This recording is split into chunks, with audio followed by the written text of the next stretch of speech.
What is going on, New York Giant fans? Welcome back to another Big Blue in the Bronx YouTube channel video. Hit the like button, comment, and subscribe. Turn on post notifications so you know when a live stream pops or a video drops. Appreciate y'all coming back. Share this out. Do all the good stuff. Make sure you definitely subscribe, though. We are 4 subscribers away from 1,800. Please share out. Do all the good stuff. Again, I say that a lot. Subscribe to our Patreon, $2.99 a month for behind-the-scenes stuff. We're doing that a lot when we go to Bama at the end of the month. Also, sports articles and a lot of other different things. So, some new stuff has come out about this Daboll and Wink stuff, and I was pretty much sold off of it for the last few days. You know, both guys are pretty much headaches to work with. You know, we really didn't learn too much, but we did learn some things at the end of the day.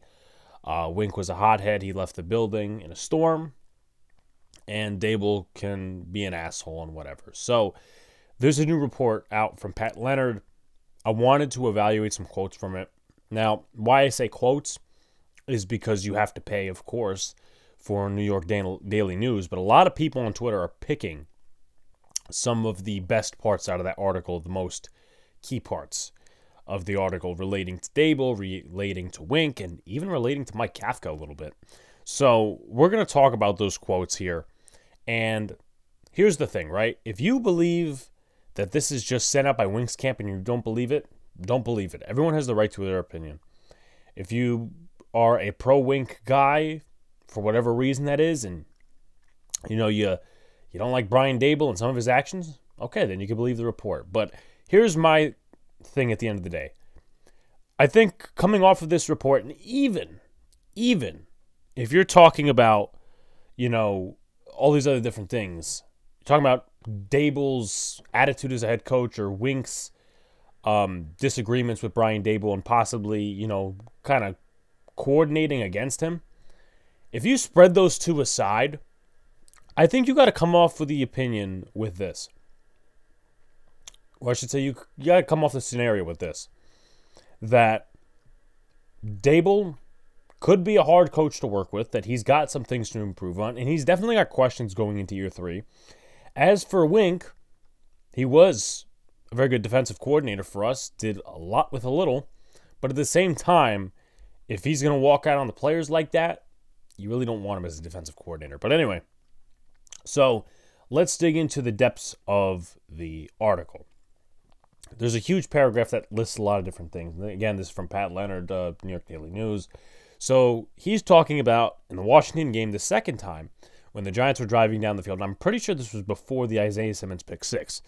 Washington's offense was driving, and it was aided by a Kayvon Thibodeau roughing the passer outside of the red zone. And that's when Brian Daboll started playing the blame game on Martindale and his defensive staff. You're going to lose this game, just like you lost the Jets game, he said, quote unquote. He gripped the headset, according to numerous sources in the building. So let's analyze that for a second. And I'm analyzing this as a free mind, not tainted by any side. So, did the defense do a bad job at the end of the Jets game? That's absolutely correct. The Adoree Jackson penalty on Garrett Wilson, that was big. And letting Zach Wilson just free roll with the offense on the second to last drive of the game, technically, because of the overtime and stuff like that. But the last drive in regulation, which got them to tie the game with the Greg Zuerlein field goal, which was pretty interesting. So, obviously, yeah, you know, you blame the defense for that. Here's my problem, right? Brian Daboll says, apparently, you're going to lose this game like you lost us the Jets game. I don't really think, and it's a team sport, I really don't think the defense lost the game. -9 passing yards and not trusting Tommy DeVito to throw the football is going to lose you the game. They were playing keep away. And I will credit myself. I'll pat myself on the head and on the back, too. I was the one reporter who asked Brian Daboll what the situation was and why they didn't trust him.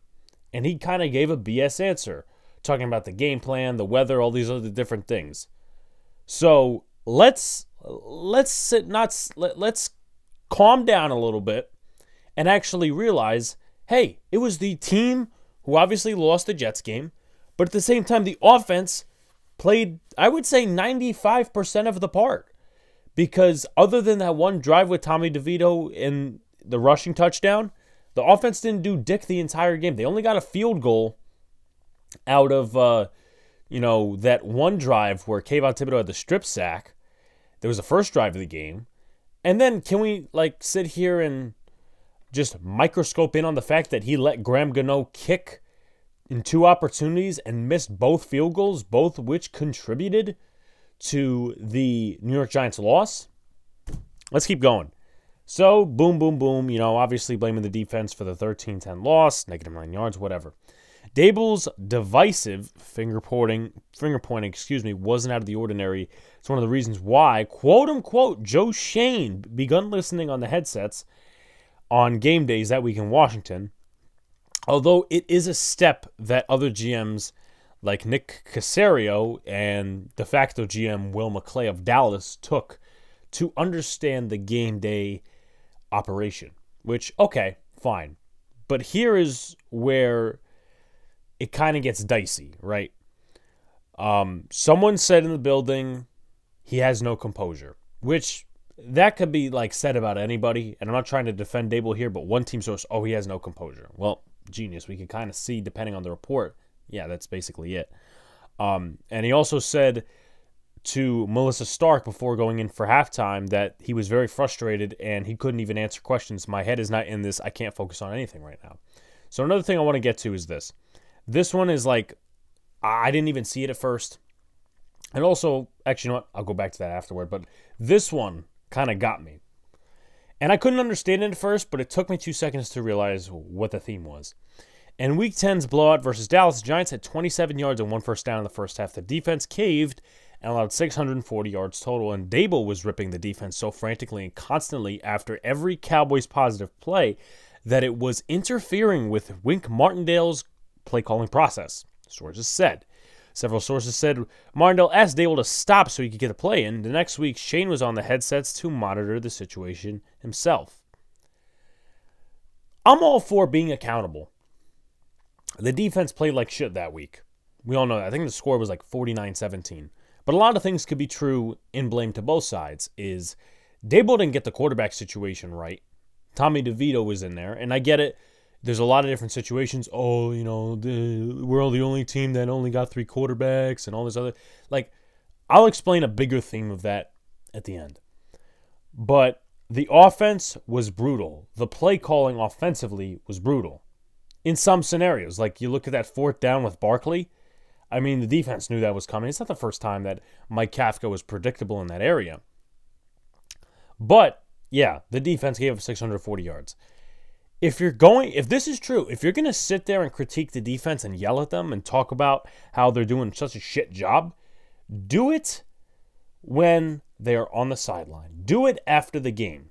That's when you critique them. That's when you go over to them like a head coach and say, look, this shit isn't good enough. We got to play better football. And yelling and screaming, if he did that, okay, for necessary purposes. But to sit here and interfere on the headset when Wink is calling the plays, that's weak. That's weak because you're not letting your coordinator do his job, I would say, and also the process correctly.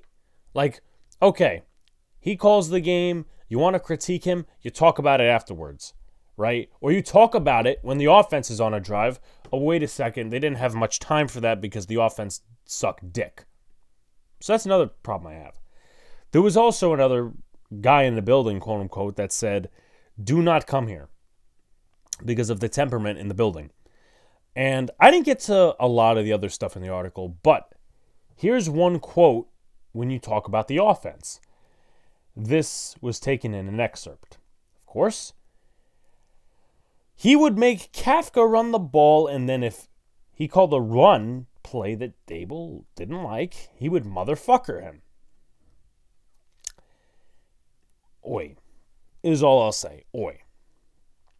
Now, the Giants are obviously more of a run team than pass team based off the past 2 years.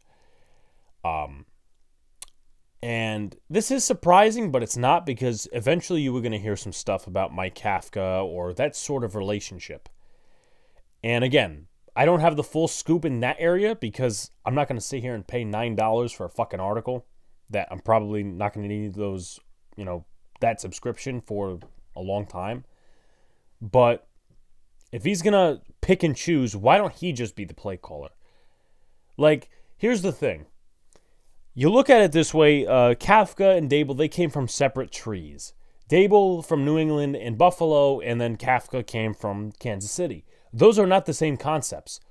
So if you're forcing your offensive coordinator to run it a certain way, and then you pick and choose what run plays, you might as well just say, look, Mike, it's not going to work out. We'll put Shea Tierney there, and he's going to basically be my puppet. Or I'll call the plays. So, again, you can pick it. He's got the right to do all this, by the way. He's the head coach. And the way he's doing this, according to the report, seems a little sucky. So, that's basically all I have. Now, there's two things I did want to bring up. Number one, back to, and this really doesn't have to do much, I guess, with the report itself, but it's just some stuff that I've been seeing all over Twitter and group chats and stuff like that, whatever. I'm sick and tired of using excuses as a buyout, as a cop-out, okay? Oh, well, the Browns situation wasn't like ours. The one I bring up a lot is basically that the Browns had 4 quarterbacks. Yeah, they didn't win a playoff game, but they at least made it to playoffs. Joe Flacco, DTR, Deshaun Watson. I think PJ Walker was the other guy. Okay? Yeah, they had 4 starting quarterbacks. Meanwhile, they made it to playoffs. Several offensive line injuries. But we're going to sit here and say, no, this happened to the Giants, and this happened to the Giants, and this happened to the Giants. Okay. 30 other NFL teams other than maybe the Jets can handle adversity better than we can.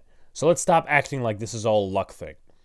And again, to my central point in all of this, you want to believe the report? Go ahead. You don't want to believe the report? Go ahead. But I think it's a fair fan analysis and an unbiased analysis to come out here and say that Daboll has some questions going into his 3rd year. And let's say this, right?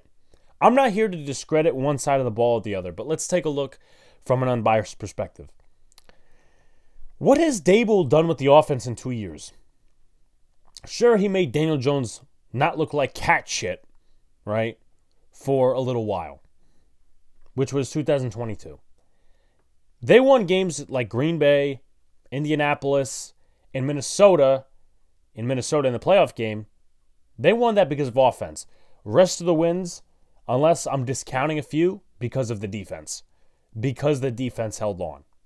And games in 2023 as well. There were so many games that the offense couldn't do dick. What happens, man? What happens? Well, the Giants' offense couldn't do dick, and, we lost the game. The Jets, prime example. Buffalo, a prime example as well. So, again, the injuries, the handling of the offense, and his attitude to work with are just some questions that we have about Brian Daboll, I should say, in year 3. So, I apologize for that. But like, comment, and subscribe. Turn on post notifications so you know when the live stream pops for your drops. Appreciate you all coming back. Do you guys believe the report? Do you not believe the report? Tell me in the comments section. Again, 4 subscribers away from 1,800. Appreciate you guys, and I'll talk to you soon.